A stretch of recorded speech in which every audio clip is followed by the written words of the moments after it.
Bonjour, aujourd'hui je vous propose une façon de réunir vos deux balles de laine quand vous terminez une balle puis vous devez joindre la balle suivante en essayant d'avoir le moins de joints possible, pas de nœuds à l'arrière. Alors voici la technique que je vous propose.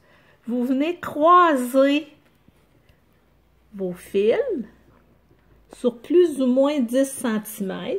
Ensuite, vous enfilez chacune des extrémités à tour de rôle, une aiguille, puis vous venez faufiler à l'intérieur de l'autre partie du croisement sur environ 10 cm, mais il faut vraiment passer le plus à l'intérieur possible, de façon à fusionner les deux bouts.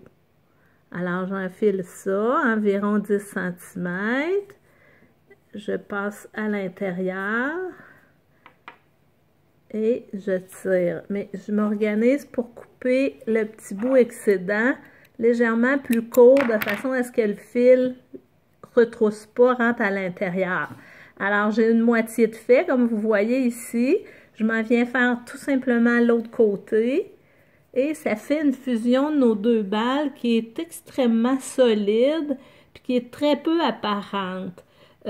Sur des laines avec lesquelles on tricote environ 4-5 mm, là, les broches 4-5 mm, ça va bien, ça paraît pas. Si on est sur du fil très mince, très fin, pour des aiguilles 2 ou 3, là, cette technique-là serait moins appropriée peut-être, parce que ça serait peut-être un petit peu plus apparent. Le fait que la laine, elle est très fine. Parce que pour une portion, on se trouve un peu comme à doubler notre épaisseur de laine là, sur ce 10 cm-là. Fait que moi, ce que je fais, c'est qu'une fois que c'est coupé, je lisse ma jonction. C'est très solide, mais je la lisse de façon à l'étirer pour que ça ne crée pas de relief dans mon tricot. Alors, vous avez un joint qui est inexistant, très peu apparent, mis à part que la laine est un petit peu plus grosse vis-à-vis de là, mais vous n'aurez pas de fil à rentrer, ça va être extrêmement solide. Alors, bon tricot!